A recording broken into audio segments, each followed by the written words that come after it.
Textos sonoros de y por Leandro Marcos González.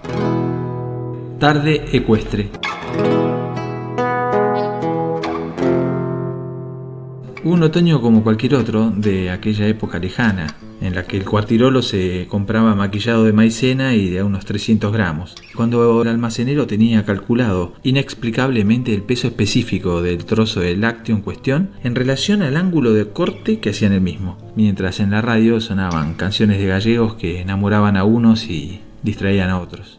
Una tarde de esas en la que no pasaba nada, como siempre pasa en otoño porque todo ya pasó o está por pasar, Cevita se paró frente a mi casa para preguntar si me dejaban salir. Una de esas rutinas que de puro repetir se van fabricando lo cotidiano. Y me dejaron nomás, en medio de un par de recordatorios sobre el correcto comportamiento barrial. El flaco tenía planes para esa tarde. La idea central era investigar un poco en el baldío. Me niego a decirle potrero, por más que lo esté diciendo en este mismísimo momento. En esa época los baldíos eran directamente proporcionales a la cantidad de cosas que se podían hacer en ellos. Canchas de fútbol, con travesaños imaginarios y palos hechos de piedras o montoncitos de ropa, campos de batalla plagados de caídos, heridos y enemigos imaginarios, en los que a uno le quitaban la vida de la misma manera que la podía recuperar, a merced de armas bastante parecidas a unos palos, cargada con proyectiles de dudosa sonoridad. Tac, pum, pam, tac, pum, en esa tarde y en ese baldío, frente a la casa de Cevita, nos sorprendió algo extraordinario, maravillosamente fuera de lo común en medio de una anodina tarde más. Un caballo blanco, enorme. Es el del pescador, señaló convencido el flaco, con esa boca llena de sonrisa. El pescador era un caballero amable, muy alto, que birrete celeste en bocha, se paseaba por el barrio montado en un carro azul y blanco, al grito de ¡Picador!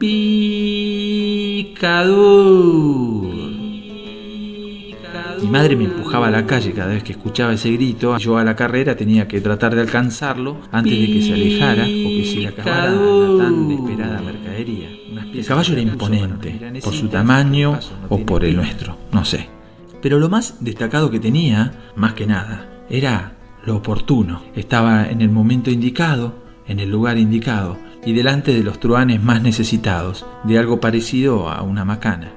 Unas ráfagas de humo, típico de las tardes de otoño, cuando los vecinos se deshacen de las hojarascas otoñales, lo envolvía y le daba a la bestia un marco, no sé, legendario.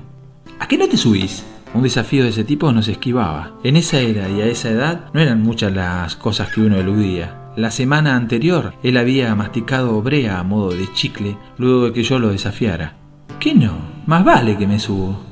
Ser el más valiente no era exactamente mi rol en el barrio, pero lo que no se tenía de valiente se completaba con un estado constante de inconsciencia y poco sentido de la finitud. Tampoco era un habitué en las actividades ecuestres, algo que al flaco se le daba bastante bien. Mi compañero resultaba un gran motivador, no por sus arengas, sino más bien por una especie de sana envidia que me generaban algunas de las actividades que él llevaba a cabo y que yo no lograba igualar. Sus destrezas me empujaban a ponerme al día y a mantenerme en continuo entrenamiento. Silbaba perfectamente, por lo menos de 10 formas distintas y con cualquier dedo. Hacía la vertical y caminaba con sus 2 manos de esquina a esquina y corría como si tuviera fuego en el culo. Perdón por la palabra y la metáfora poco feliz. Lo único en lo que no era habilidoso era jugando al fútbol. Desgraciadamente algo en lo cual coincidíamos. Yo me subo.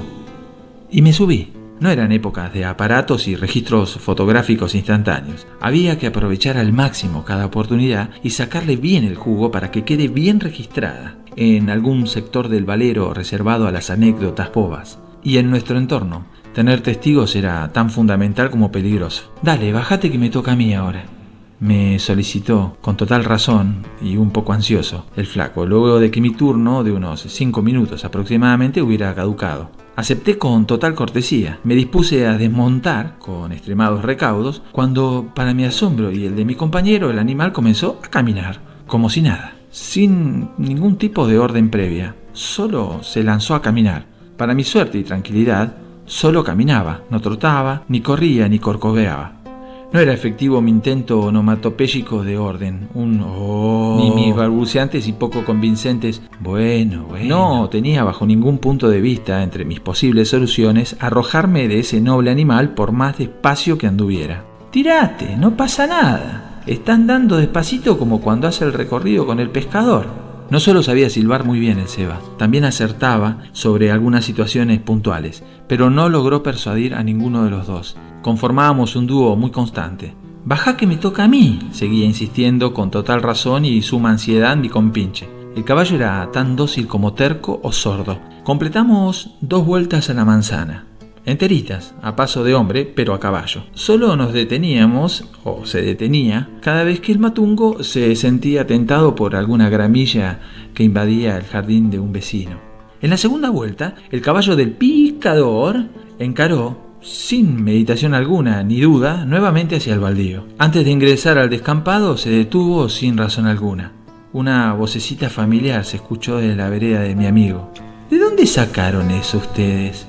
La hermana mayor del flaco, que esperaba sentada junto a su amiga de siempre, de la cual jamás pude aprenderme el nombre, nos miraba un poco extrañada y un poco divertida. Por distintas razones que caen por su peso y obviedad, no describiré cuál era mi parecer hacia ella en aquellos años, con aquellos otoños y aquellas sonrisas y aquellas edades. Traté de disimular mi poca familiaridad con lo ecuestre y mi real estado de ánimo, y le respondí con una falsa sonrisa y una forzada seguridad. «Lo encontramos por ahí y quisimos salir a pasear un poco. ¿Querés que te lleve a dar una vuelta?».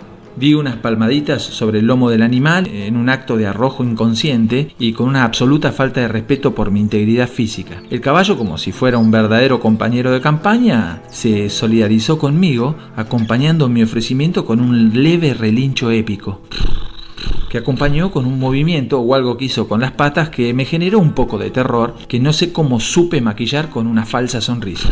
Reconozco que todo eso combinado me armó de ciertos bríos caballerescos. Noté que Marita me miraba de una manera distinta a lo normal, como nunca me miraba en la pileta cuando yo dejaba el alma en cada intento por dar la vuelta carnero en el aire antes de hacerme al agua.